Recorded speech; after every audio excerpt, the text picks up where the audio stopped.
The impact of oxidative stress today is without question. The fact that wireless radiation increase free radicals and increase oxidative stress is also very clearly demonstrated by thousands of studies. And now the question that remains and where there is still this blur is how much exposure puts you in a much higher risk bracket.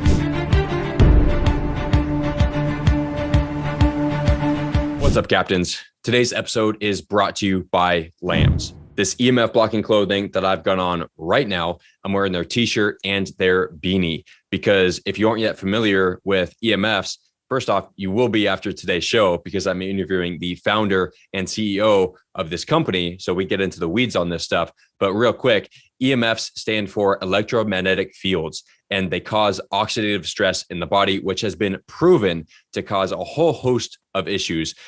Most notably that you'll probably recognize immediately are things like brain fog, headaches, trouble sleeping, poor recovery, and even more chronic issues like cancer and Alzheimer's, which we get into on the show. So that's why I wear Lambs clothing, because they block up to 99% of this radiation. And especially when you're traveling in an airplane, that's when EMF is super high, when you're using technology like I am right now, when you've got your cell phone in your pocket. So they make a whole wide array of garments for both men and women. I've got their underwear as well to help protect yourself from the radiation that you're getting from your devices and 5G and Bluetooth, all of which you'll learn about on the show.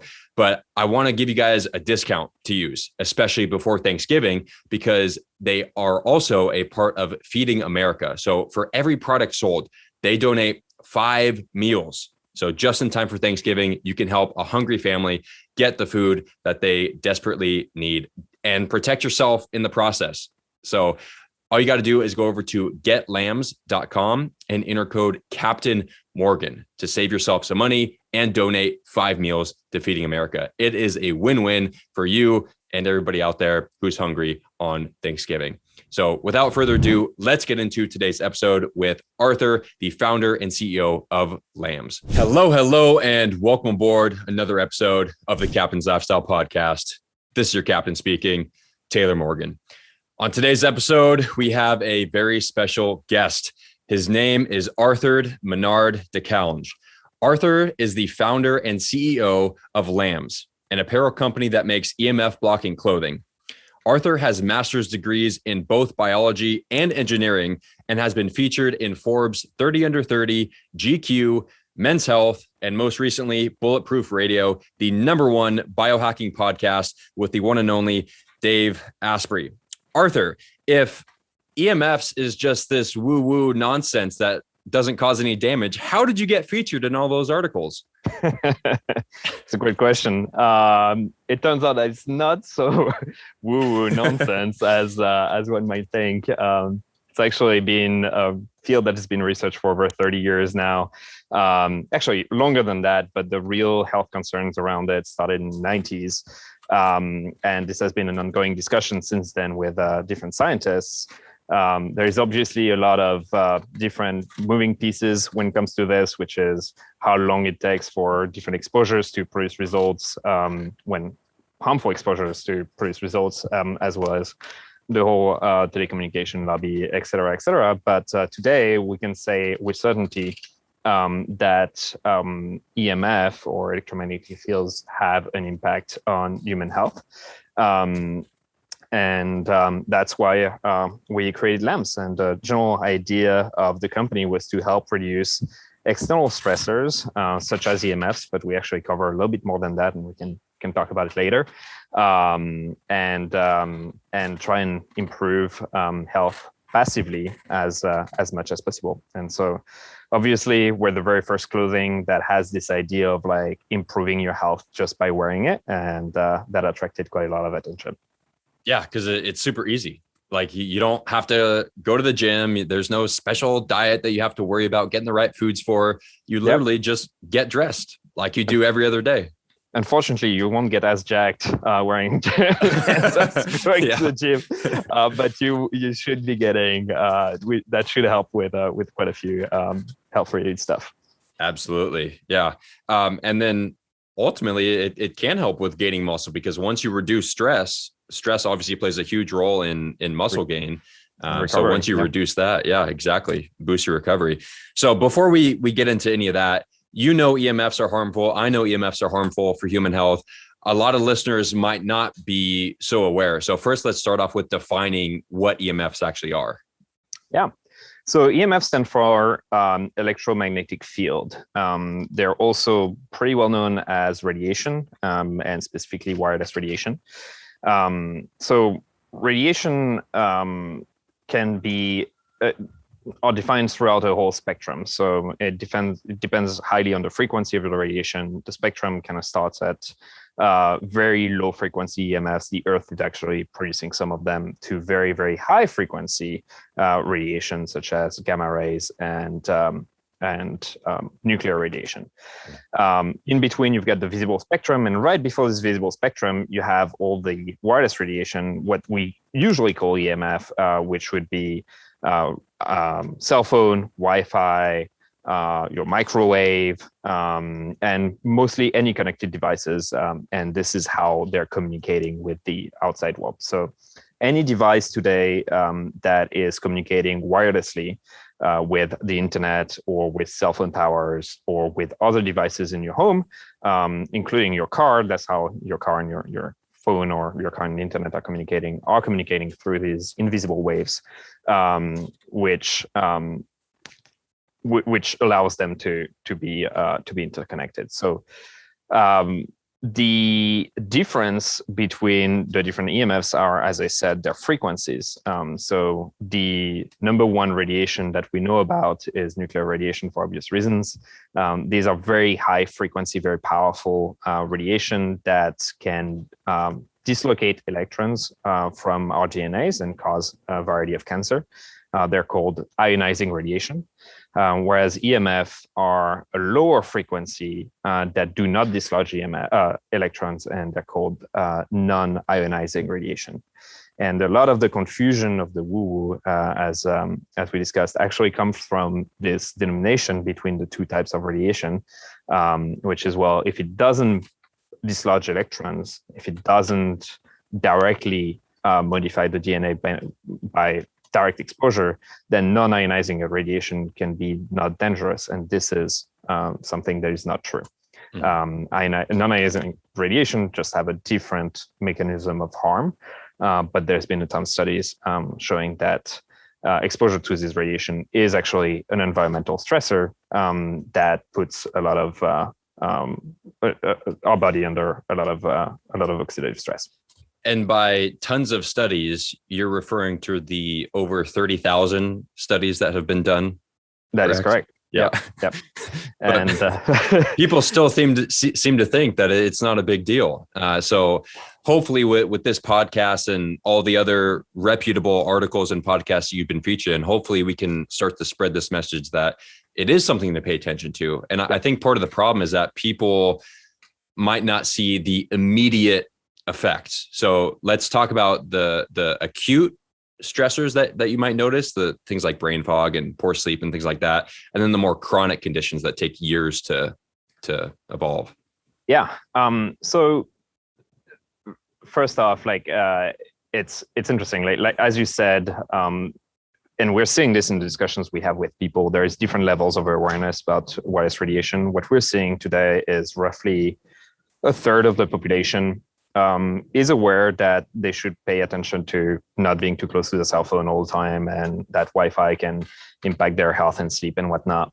Then we have about 50% who are like, is it? Like, I've heard about something, I'm not sure. And then you have the 20% of people who are like, nah. Yeah, clueless. Like, all good. And you'll have that in everything health related. And I'm sure you can find some portion of the population who's like eating a McDonald's every day is totally cool. Right. But anyways, now getting into your question, immediate effects that we've been documenting are super interesting. So you have people who are more or less sensitive to EMF. You have a category of the population which is called electrosensitive, where they have acute immediate response to being exposed to EMF, which can be headaches, which can be even pain. It's estimated that about 2% of the population suffers from electrosensitivity, either a lot or slightly.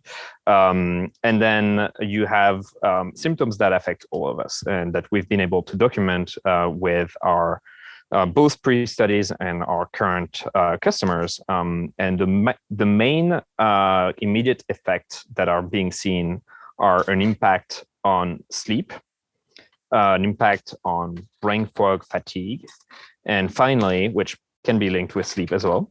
And a lot of our customers are wearing Oura or Whoop or different sleep trackers that allows them to kind of see the difference as well when wearing lamps, when not wearing lamps. Mm-hmm.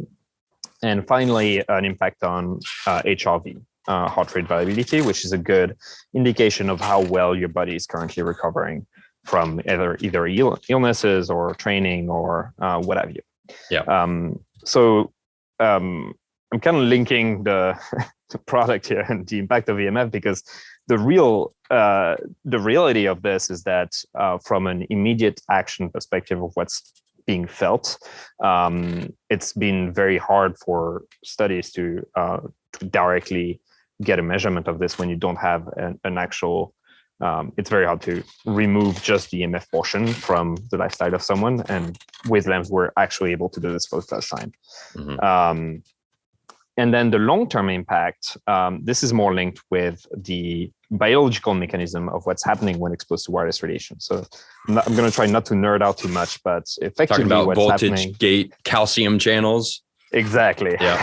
So calcium is an essential piece of our body, not just because it creates it's an essential component of our bones, but also because it's a key messenger in between our cells. And we have in a lot of our cells what's called voltage gated calcium channels, which are the channels that can bring calcium inside the cells, triggering a bunch of reactions that are activated by voltage. And electromagnetic radiation are electromagnetic, and so the electro part is can trigger these voltage gated calcium channels, which creates an influx of calcium ions, bunch of reactions that we're not going to get into, which end up creating free radicals. And free radicals, if you eat salmon for antioxidants, free radicals are the reason why you want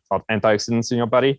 Free radicals are harmful toxins that are stealing electrons from nearby molecules and creating what's called oxidative stress or oxidative damage in your cells unless they're being kept in check by antioxidants. Mm-hmm. The more free radicals you have, the more likely you are to develop this oxidative damage. And oxidative stress is at the root cause of most of modern diseases that are kind of like this long-term, long time coming type of diseases, such as heart problems, cancer, neurological disorders, Alzheimer, Parkinson, etc., and fertility issues as well. So, not to say that wireless radiation on its own is going to create all of these, all of the above, but because it increases the number of free radicals and increases oxidative stress, it plays a role in increasing your overall risk of suffering from one of these diseases long term. Yeah. So even if you do want to ignore the 30,000 documented, peer-reviewed studies that are looking at the harmful effects of EMF specifically, look at the effects of oxidative stress. So EMFs contribute to oxidative stress. Those are studied as well. Like, it's clear that oxidative stress causes massive amounts of damage in the human body. You mentioned a lot of the conditions. Another one that I heard from Dr. Mercola recently is autism. It can play a role in that. He mentioned in 1985, when he was just starting to learn all this stuff, that the rates of autism were 1 in 10,000, and that today they're about 1 in 40. That is insane. That is absolutely crazy. Yeah, I actually didn't know the statistic. That's nuts. And for the purpose of this discussion, because I don't want to appear as the end is coming. Right. Brace yourself. There can be a variety of reasons explaining the different evolution that we're seeing in conditions. So fertility is another one where we're losing about 1 to 2% fertility for men every year for the past 15 years. And a lot of experts agree that wireless radiation probably plays a big part in this. But there are other components, such as pollution, diet, and pollutants, etc. Yeah. But all of these pollutants, UV exposure, etc., their mechanism of harm is actually very similar, interestingly, to wireless radiation, which is they increase oxidative stress, and this can be. And this is very well documented in many ways. So the impact of oxidative stress today is without question. The fact that wireless radiation increase free radicals and increase oxidative stress is also very clearly demonstrated by thousands of studies.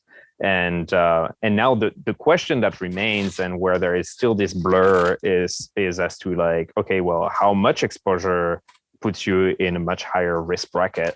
But unfortunately, these are the type of studies where it's highly dependable on the rest of your lifestyle, on the time that we're looking at the study, et cetera, et cetera. So we don't have a clear answer on this, but what we do know is that it plays a role, and that the more free radicals and the more exposure you have, the more likely you are to develop a variety of conditions that you don't necessarily want to develop.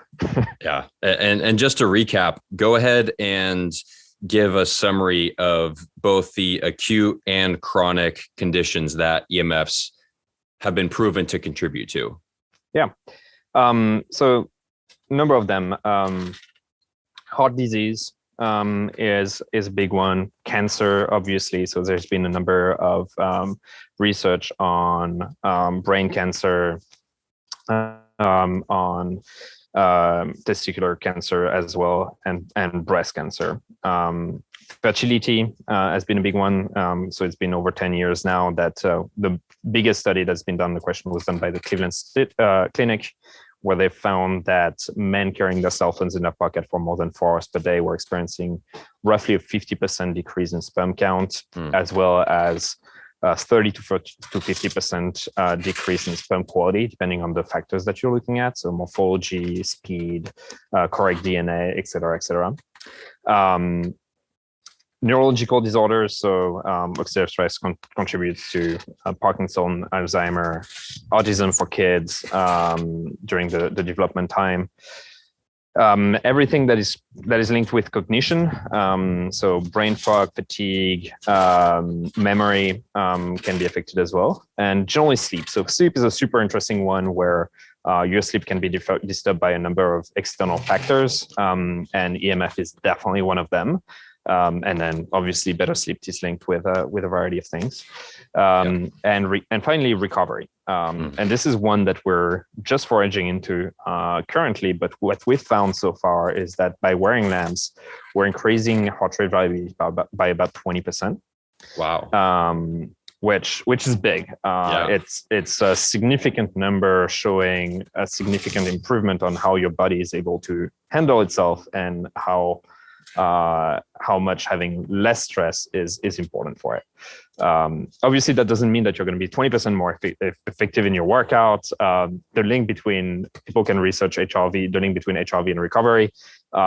It's just that HRV is being used as a general number that is representative of how well you're recovered compared to your baseline. So the moment we're improving by 20% compared on your baseline, that means that something significant has changed in your lifestyle, and that you're going to be able to train harder and to recover better. Yeah, HRV is a very important number. I have my clients wear the Whoop wristband that, like you mentioned, so we can track that, and not just recovery, but your ability to handle stressful situations, whether that's at work, through your workouts, which obviously goes into recovery. But I thought it was interesting, the autism, especially in kids, and all these other neurological disorders that can be exacerbated by EMFs. I see kids all the time now. They're glued to those things, the iPads, the phones, the tablets. Like, I think, and especially because the autism especially has risen so dramatically over the past 20 years, I think that's only going to keep increasing unless, cell phones aren't going anywhere. And I don't think they should, right? Our lives are great with technology. The fact that we're able to do this Zoom call right now. So EMFs are good. It's just about mitigating our exposure to them and trying to reduce that, which obviously LAMS is a part of.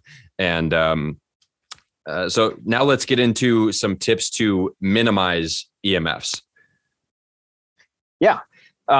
And I love what you just said, by the way, which is that EMFs are good, and this is really what we're preaching. And I think this is how we're also able to get a lot more attention than people who'd be saying like, "This is the end of the world. Let's burn towers and wearing a tinfoil hat." Yeah, exactly. It's like, well, instead we got this beanie. Doing all this, yeah, exactly. You can be wearing a beanie. You can be. It's like the parallel that I like to take is like cars and seatbelts. We started driving cars, and then we realized, when we crash into a wall, we tend to smash our skulls. So let's wear a seatbelt and keep on driving cars because they're pretty dope. Yeah. And so that's the same with EMF. It's like, it's a great technology, and we're definitely not trying to get rid of it anytime soon. But we are advocates of a healthier lifestyle and to try and live a better life longer. And so part of it is reducing. And so with regards to this, it's like, how can you use technology as much as possible whilst reducing your risk? And there are a few super simple things that you can do today at home. You don't even need to purchase lamps that are already significantly gonna improve upon your exposure. The first thing you can do is when you get home or at work or wherever, take your cell phone out of your pocket, put it on a table. And you can still check your messages. You can still do a bunch of things. Just please don't keep it in your pocket.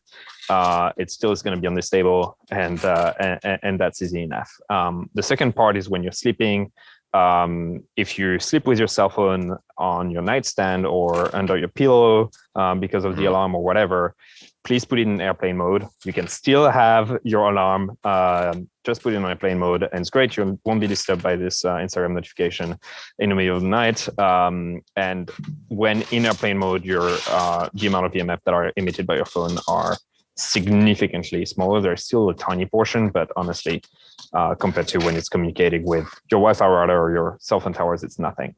Talking about Wi-Fi router, that's the third tip that is pretty easy to do. You can buy a programming plug. It costs $5 or $10 on Amazon or in your local store, and you can set times where this plug is gonna automatically turn off, which is going to turn off your router. Some router can even be programmed straight away to do this, and just turn it off during the nighttime where you know that you're not going to be browsing. So whatever your sleep cycle is, if you're asleep by 11 and awake by 4 in the morning, just turn it off between those times, and that's already quite a bit of exposure that's going to be decreased. Mm-hmm.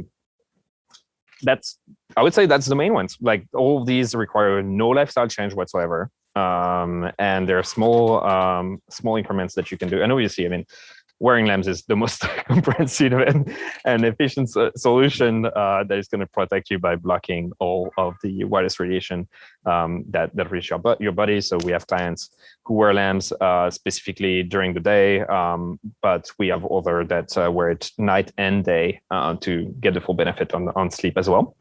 And the rest, obviously, you can go more extreme then, which is like get a corded headset, which is definitely better from a brain perspective. Yeah. You can turn off Bluetooth on a lot of your devices, like your Oura Ring, for instance, can have an airplane mode. I don't know about Whoop, et cetera. But just by doing those first steps already, which are just super easy, you're going to decrease significantly your exposure. So I've heard that Bluetooth isn't as harmful as Wi-Fi or cell phone signals. Is that true?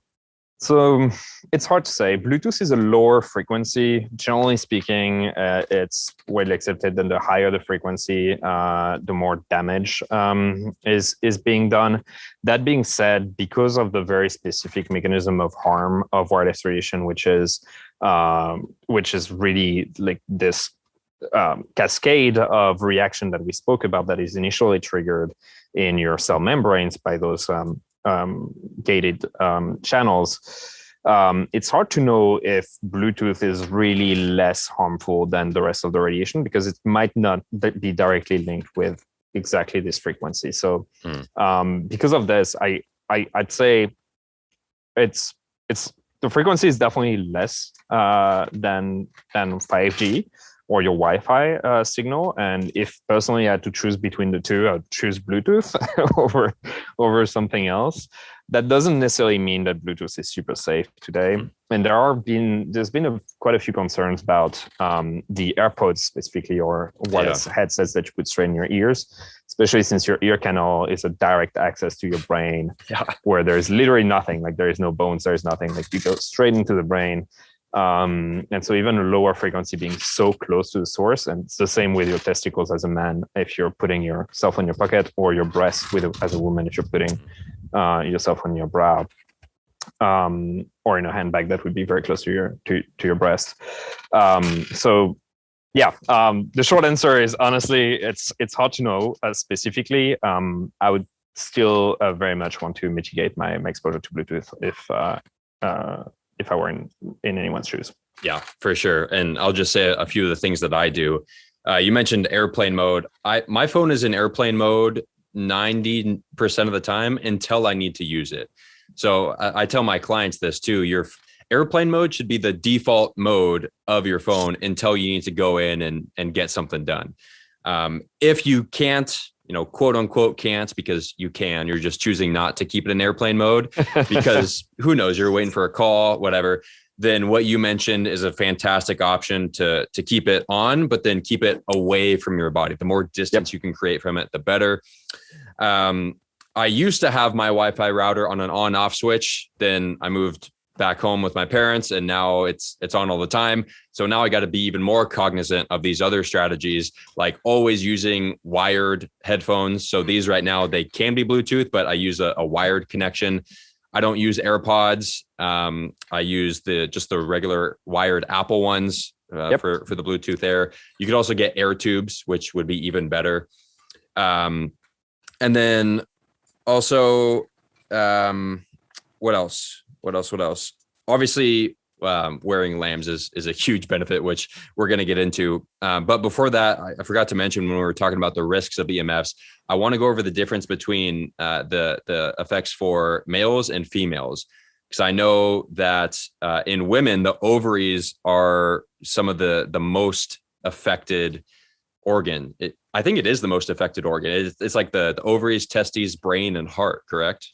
Yeah. So, I mean, the reason for this is actually pretty interesting. It's that these are partially where you'll find most of these voltage gated calcium activity channels. You don't have the same proportion based on the different cells that you have, and these are cells that tend to have a high proportion. I'm oversimplifying here, but a high proportion of those channels, and so they're being impacted more by EMFs than others. And also, incidentally, they're also the ones that tend to be closer to a source of wireless radiation. So when it comes to the difference between men and women, first off, science is interesting and it's starting to evolve, but in the past and up until recently, women have been considered as men with different genitals, but that's it, and that there is no difference whatsoever. Yeah, that's not the case. And it's obviously not the case. There are more factors that play a role, but generally speaking, impact on women in most scientific field that is not directly women related is a lot lower than the science that is being done on men. It's evolving, obviously, but for instance, on fertility, we have a lot more data on the impact on male fertility than the impact on women's fertility. It's skewed for a couple of reasons. The one that we just discussed. The other one is it's a lot easier to study sperm than to study oocytes. It's a lot less invasive to study sperm. But anyways, what's really a worry when it comes to wireless radiation, their impact for women specifically, is that your oocytes, which are located in your ovaries, are already produced at birth. And so the stock of eggs that a woman has is not being replenished over time, contrary to sperm, which is produced. It's a 3-month cycle, and every 3 months you kind of get a fresh batch, if you will. And so if for men, factors that are impacting your fertility can be reversed, for women, if those ovocytes get damaged, this is irreversible, and there is nothing that can be done. So the impact that wireless radiation, there's been a lot less studies on the impact of wireless radiation on ovocytes specifically, but the studies that are out there indicate that wireless radiation do impact women's fertility as well. And unfortunately, this is potentially a lot less reversible than for men. The second piece for women is breast cancer, which tend to be a lot higher than for men. And there's been also a number of studies and a number of isolated cases, which are not necessarily statistically or scientifically representative of women who were taking the cell phones always in the same spot in their bra and who develop a tumor right on that spot. There, again, like in science, you can't take like a few cases and make it a general rule. But it is worrisome, and especially given all the rest of the science around wireless radiation increasing oxidative stress increasing risks of cancer, and the science around wireless radiation and cancer risk directly. Yeah. When you take the whole thing as a whole, which is, yes, it increases oxidative stress. There are studies showing long-term effect on cancer, and those isolated cases of women who were taking the cell phones in breast. I would say if I were a woman, I would definitely keep my cell phone away from my breast for sure. Yeah. And fanny packs are making a comeback too. A lot of girls wear fanny packs, keep their phone in their fanny pack. That is right over your ovaries. Yep. Right. So that is dangerous, especially because the damage is irreversible. That is scary. Absolutely. So again, just to put a canvas to this, like it's not because you've been wearing your cell phone in a fanny pack for a day or two, then all of a sudden you're sterile. This is far from being the case. But this is something to be mindful of, and it's the long-term exposure that is really the problem. And so I have no problem if I need to, because I don't have a corded headset and it's a short phone call, to do a 2 minute phone call with my cell phone against my brain. Probably won't die from it. But see, I wouldn't even over and over and over again. I wouldn't even do that. I would, anytime that I don't have a headset with me, I would always put it on airplane mode. I mean, or not airplane mode, speaker. Right. That's what I do as well. What I was trying to highlight essentially is like, it's not like the one exposure that is going to be a problem. It's this constant and repeated exposure. And when we're talking about constant exposure, if you're entering any office building or any apartment that is downtown, where you're surrounded by different apartments, you're surrounded by 30. In our office building today, we've measured 38 different Wi-Fi signals. Wow. And we're in downtown Santa Monica. I don't have the exact number, but we have a number of cell towers in range as well. And all of just this alone is already putting a ton of quite a bit of exposure. And then we have all the connected devices around us. So even if you do have your phone away from you, which is the biggest source of this wireless radiation, the farther the source is, the less impact it has. And this is exponential. But even without your cell phone, you're being exposed quite a bit to this wireless radiation. Yeah. So if you live out in the middle of nowhere and somebody calls you and you forget to put in your wired headset, it sounds like you're going to be okay, right? You're probably going to be fine, yeah. Unless you're spending, hours a day. But then again, like the key challenge with everything like this is that it's very, very hard to get a measured point where it's like, it's okay to do like 2 minutes a day with your phone against your ear, and more than 2 minutes is going to impact you.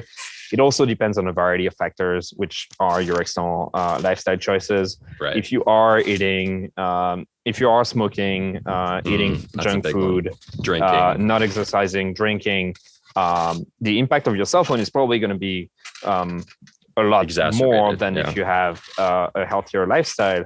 But then again, like the trigger point, everyone's different, and the amount needed to experience a negative effect can be very different. And even someone who's super healthy in their lifestyle, just this exposure to wireless radiation can be potentially too much. It's unfortunate that I have to put it this way, and that I can't give like a specific number of like, it's all good, guys, like 5 minutes a day and you're fine. But this is the reality of the human body. Yeah, almost nothing in the world is like that. Almost nothing is binary. Like, this is good, this is bad. It's always, it depends. That is always the answer. Is it depends on what else you're doing, like how much you're exposed to, how close you are to it, like all these different factors.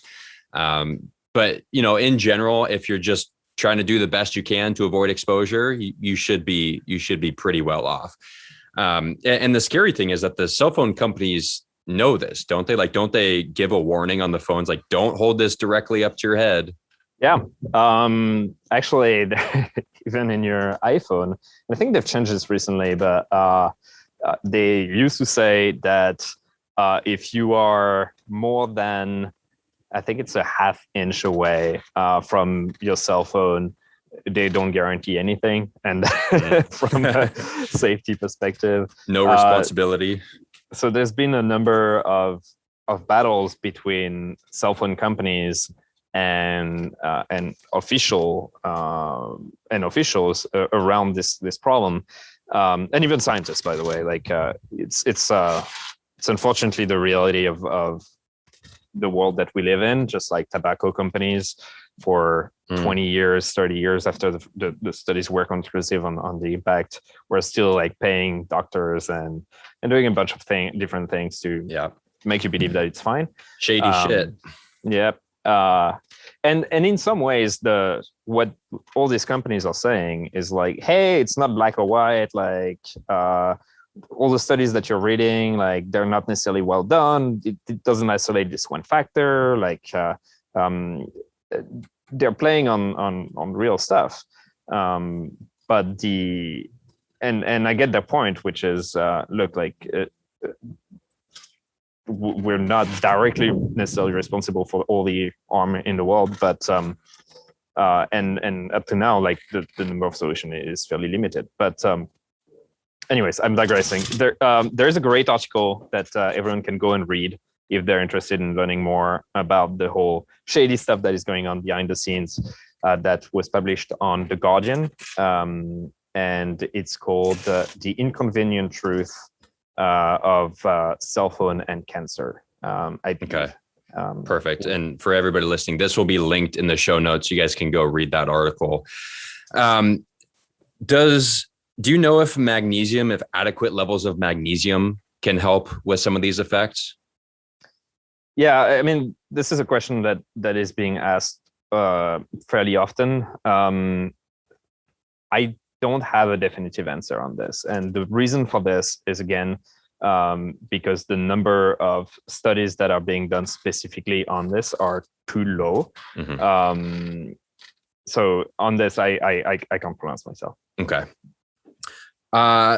One thing that I wanted to mention is EMF exposure is probably highest when you're traveling, correct? Like in an airplane, right? Because everybody's on their phone trying to either get the Wi-Fi or the weak signal inside this metal tube. Like it's all concentrated.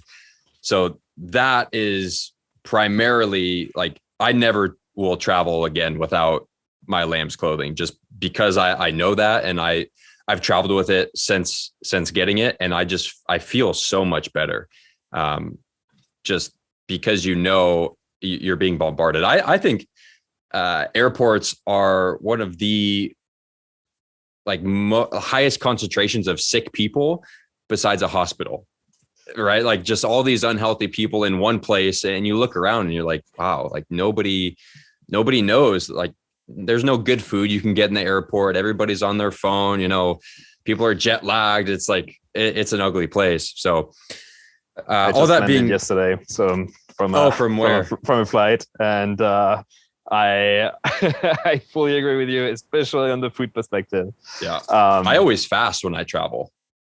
Yeah. Or I travel with my own food. Which is the other little hack that I do. I also travel only Gobden. I mean, I mostly live Gobden lands.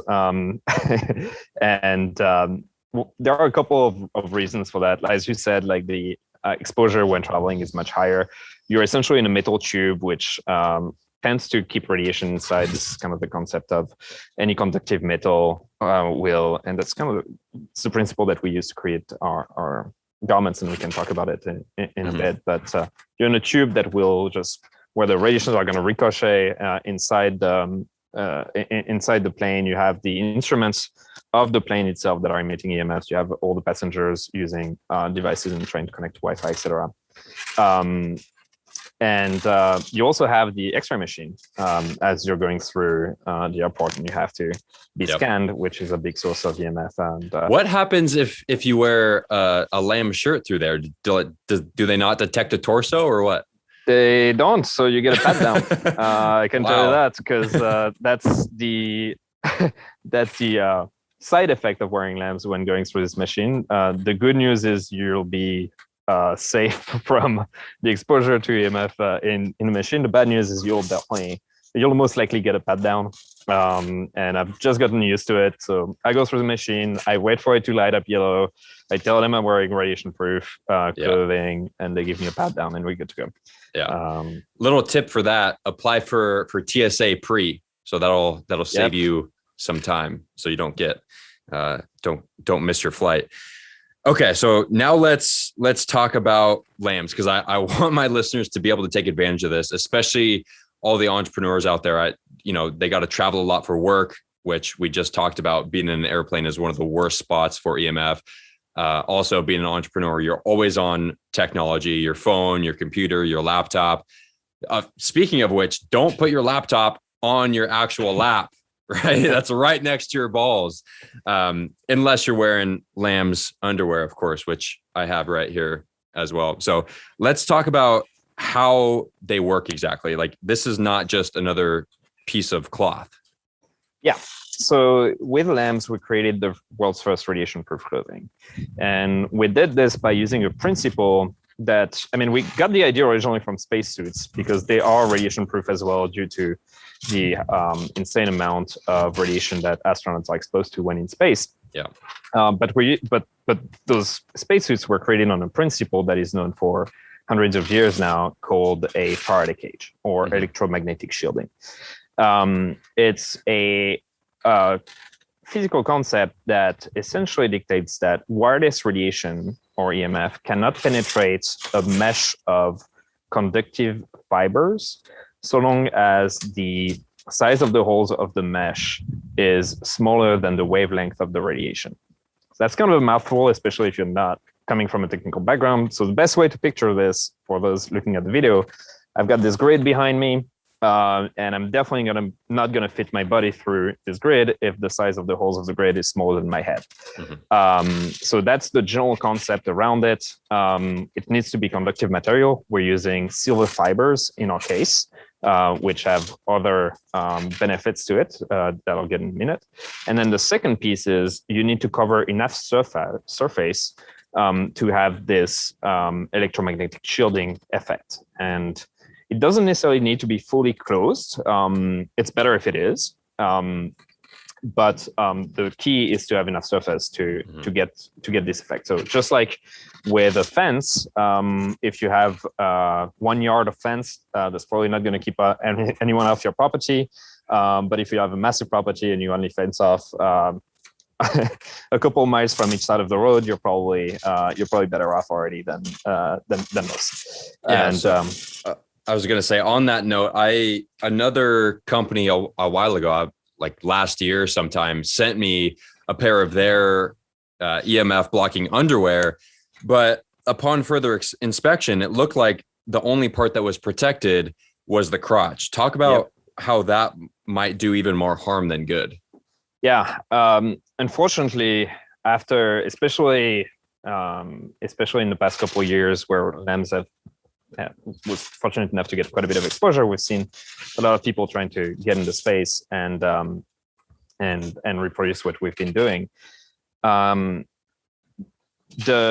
The way lambs work, again, is we're covering quite a bit of surface, and we're using silver fibers, which are very soft and very malleable, but they cost a ton of money. We're talking about the cost of producing lamb's garment is 10 to 15 times higher than to produce any normal garment because of this amount of silver. And so a lot of companies have tried, well, just putting it on the crotch because it reduces costs like crazy. Yep. The sad reality of this is that what it can create is an antenna effect, which is if you don't have enough surface, wireless radiation are attracted by conductive metals as well. And that's kind of how the technology works. It's going to diffuse the radiation because it's going to be attracted by the rest of the grid and then gets dissipated. If you just have it on your crotch, that can increase the amount of radiation in this specific area, especially radiation coming from the side. So when you have yourself in your bucket and you only have your crotch protected, you have a bunch of ways for the radiation, which is just being emitted like a ripple effect on when you throw a rock in the river. From a microwave for your balls, essentially.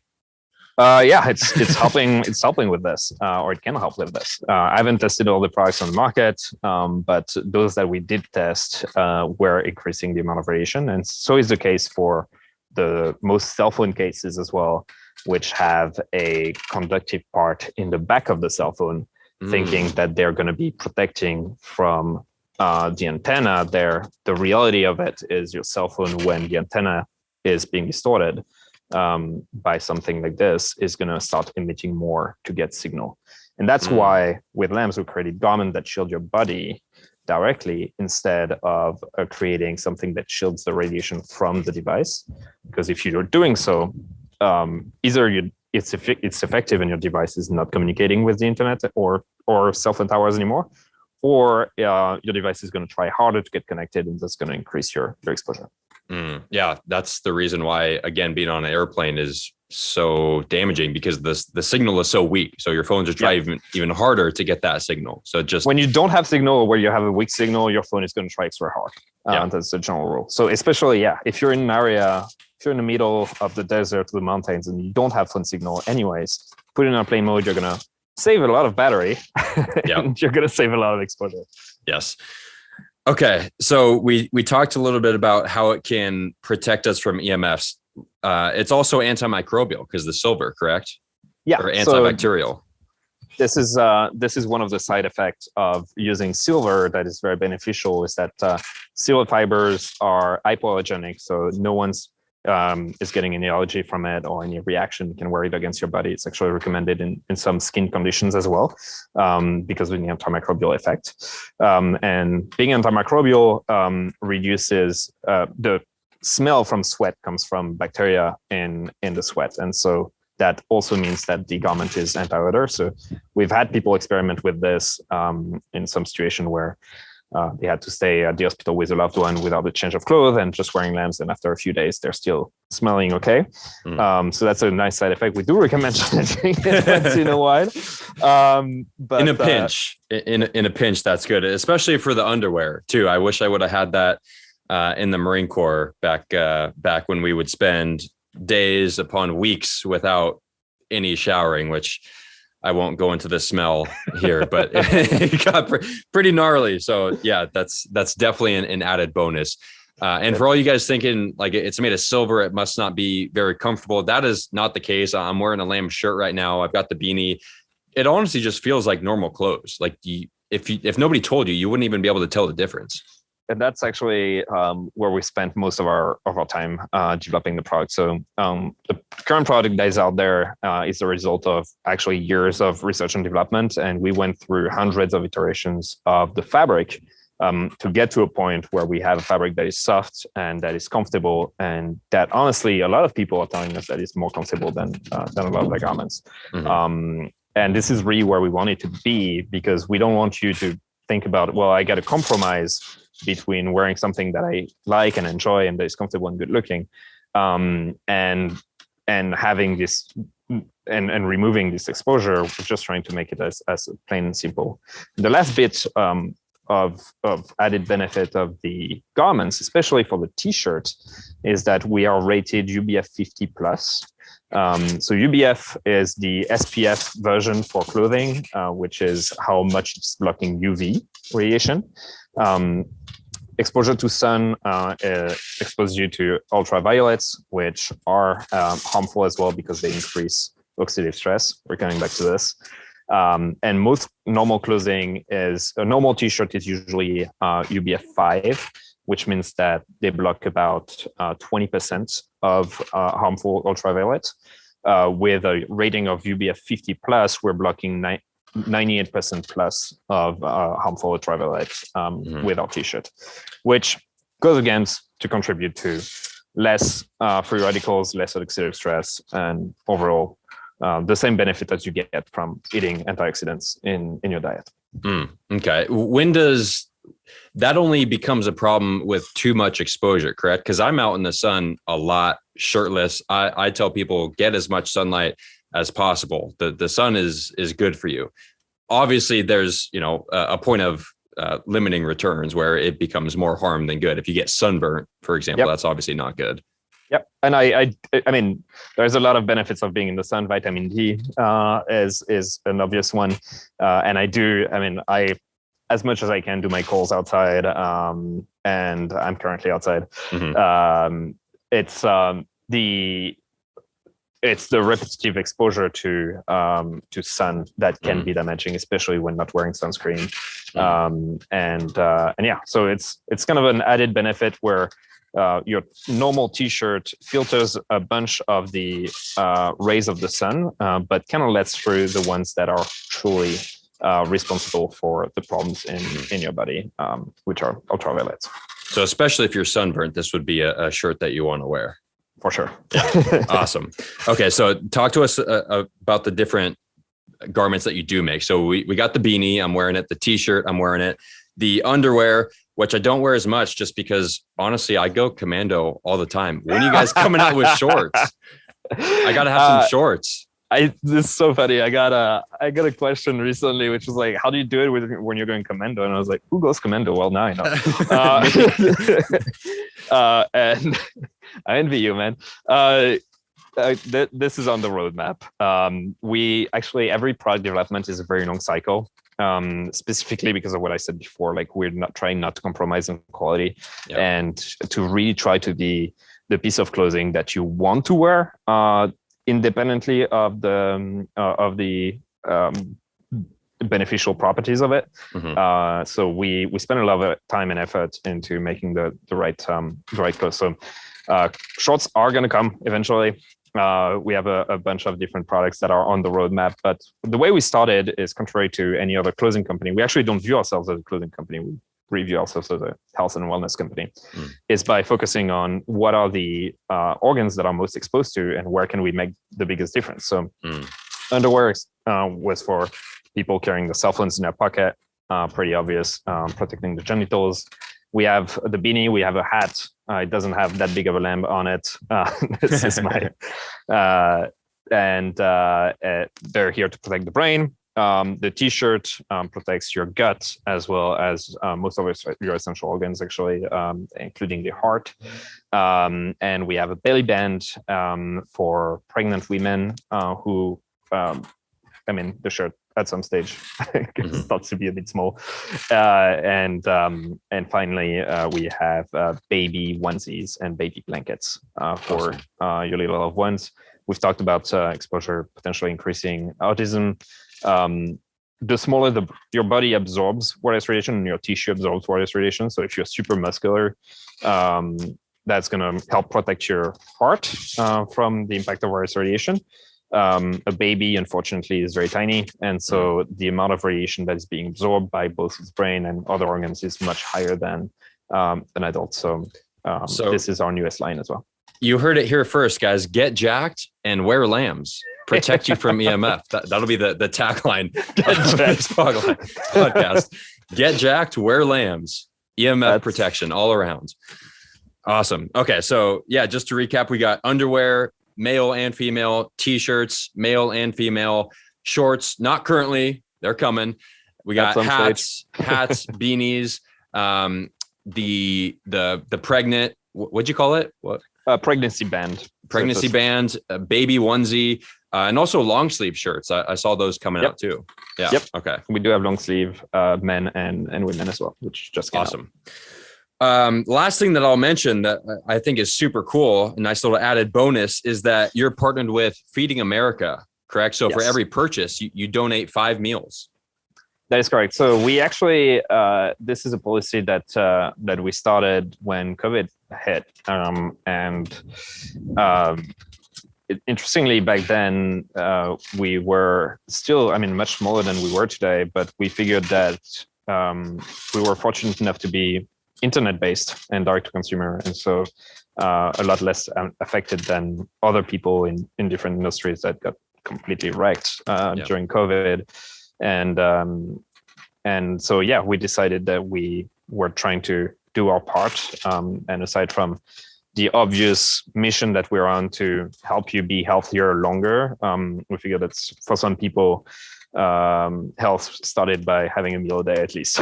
And Feeding America is doing a fantastic job. And so, we're trying to cut the biggest check as possible to those guys and to try and contribute as much as possible. So sweet. Well, I'm going to try to do my part. I'm going to see if I can pull some strings and get this podcast out before Thanksgiving so we can donate some more meals. So real quick, let me ask the CEO if this is okay. Hey, Taylor, can we get this podcast out before Thanksgiving? Sure. Let's do it. So I'm going to move. Cool CEO, man. Right. So I'm going to move some interviews around. I'm going to get this one out before Thanksgiving. So if you guys order lambs, which we'll give them a nice little discount code, go to getlambs.com and use code Captain Morgan to save you some money there. So not only do you protect yourself from EMFs, but you can also help donate 5 meals to families who need it on Thanksgiving. So I think that's a perfect place to wrap it up. Where can people find more about you and lambs? Yeah, the best place, you've said it, is getlambs.com, getlambs.com. Our social media, our handle is @getlambs on, I think, all the platforms. We're most active on Instagram, I believe. And if they want to chat, they can reach out to me either on LinkedIn, Twitter. That's the 2 platforms. But the best way, honestly, to reach out to me is to send me an email. So my email is art@getlambs.com. And I read all of them. I try to reply to all of them.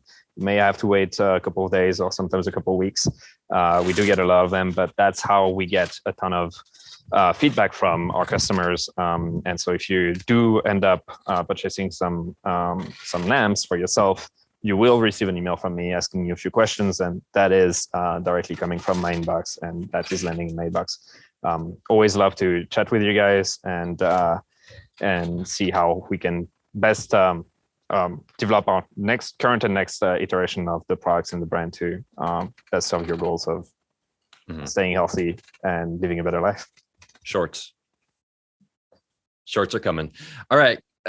Just to recap, everything that we mentioned in today's podcast will be in the show notes. And again, if you want to get yourself a pair of lambs, I recommend at least I wasn't going to say the underwear because I go commando all the time. But if you do wear underwear and you keep your phone in your pocket, especially if it's not on airplane mode, definitely get the underwear. Protect your reproductive organs, guys and ladies. And ladies, it would also be beneficial to get the shirt too, because that covers the ovaries there. So definitely pick yourself up some. Go to getlambs.com, use code Captain Morgan to save some money. And also 5 meals for every purchase goes to Feeding America, which is amazing. All right, Arthur, thank you so much for coming on the Captain's Lifestyle podcast and spreading health and happiness to my listeners.